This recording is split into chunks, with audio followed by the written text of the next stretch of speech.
When I was a child, quite young, I went to Cliff Grange kindergarten school, which would have been on near St Anne's Road in Prestwich.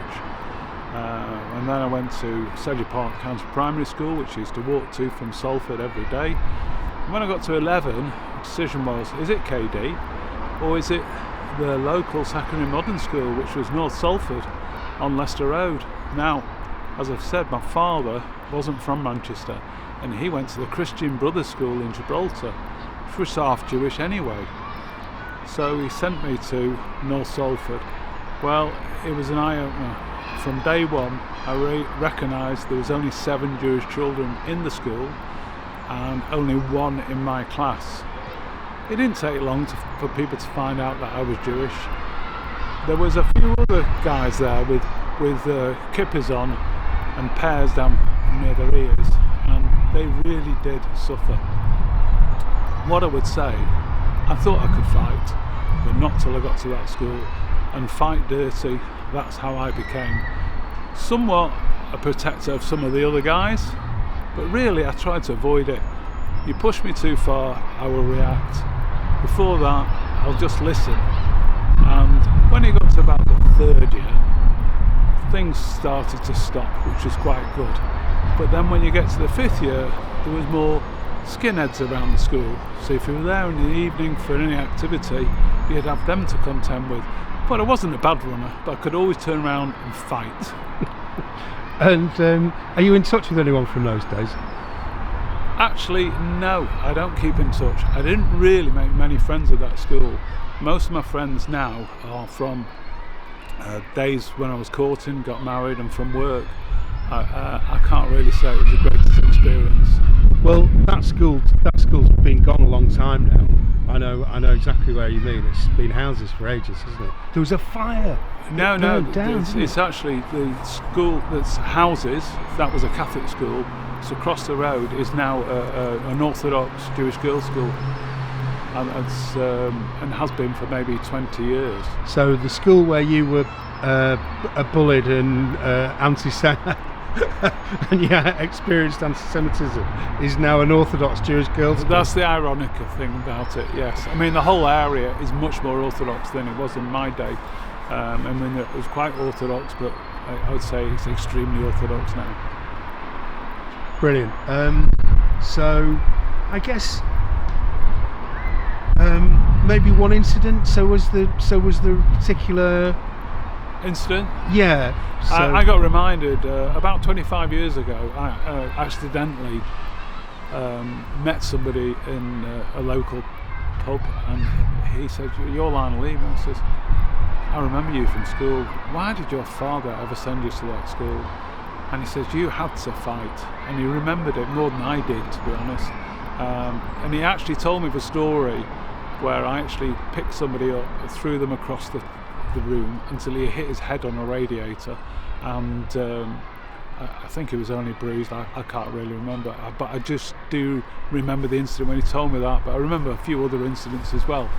And quite often it wasn't actually in school. It was coming back from the football ground.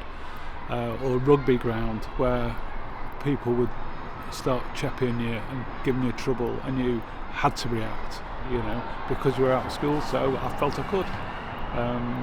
Not the greatest experience, and if I were to think about it again, well, certainly for my children, they went to KD and grammar school afterwards.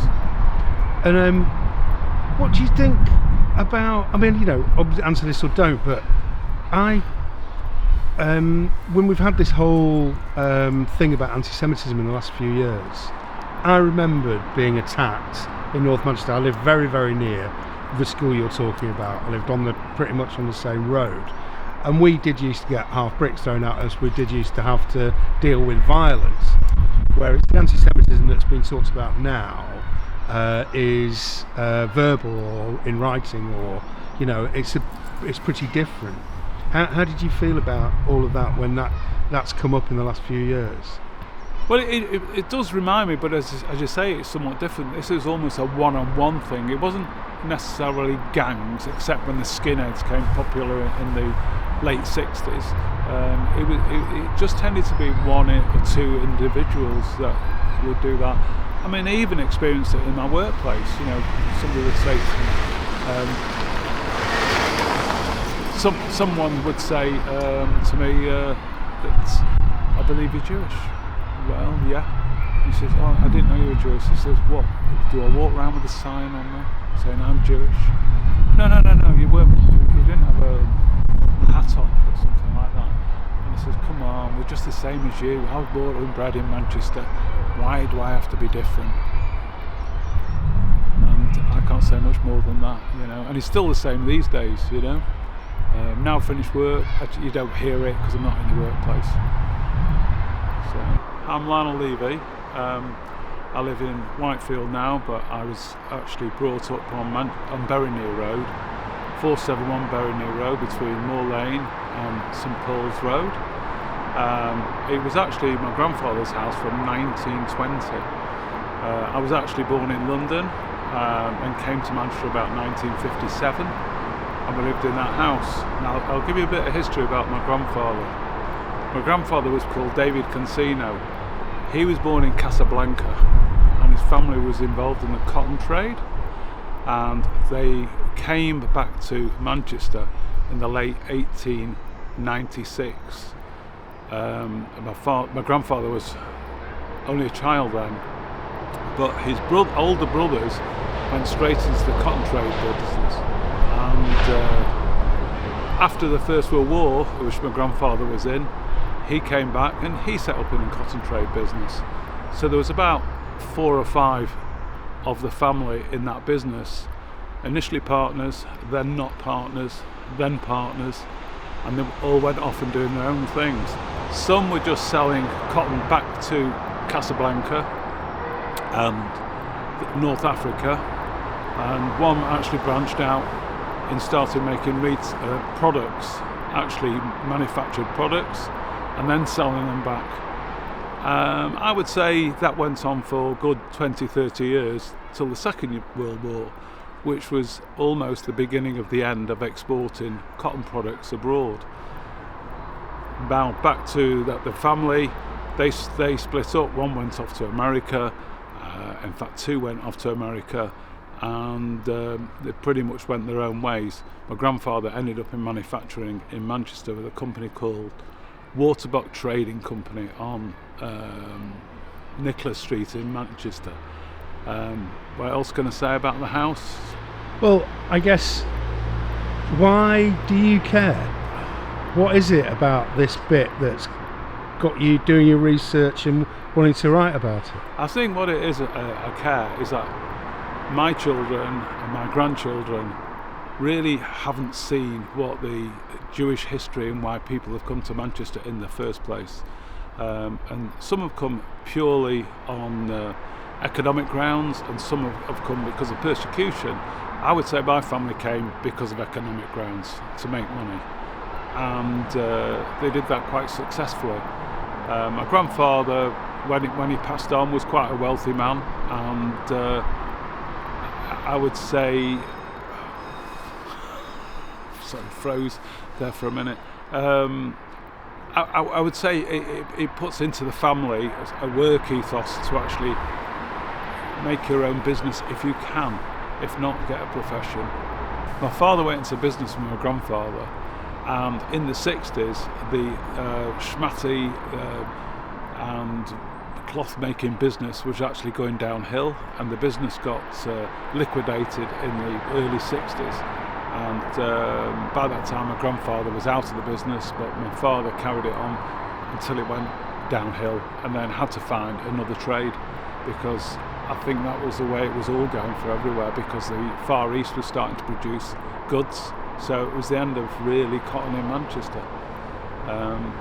My thoughts of it, because my father did struggle a little bit, was to actually go and get a trade, and I became electronic engineer and into computers, and moved on into IT software until I retired, which was quite good. It is very, very difficult really to put it over to the children these days exactly how it is. And this will be history books of the future. I walked along Bowyermere Road, now I drive along Bowyermere Road. I could name all the houses and all the shops around Kings Road area because I walk past them every single day. And I think that goes somewhat now. You live in Whitefield and you drive your car to Main Road.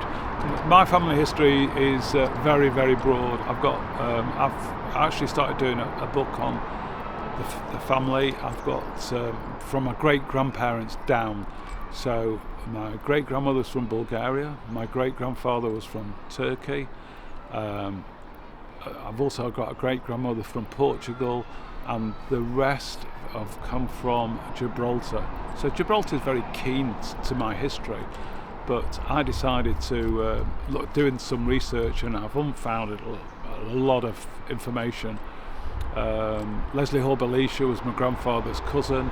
The Belisha family founded the Spanish Portuguese, which is now the Jewish Museum.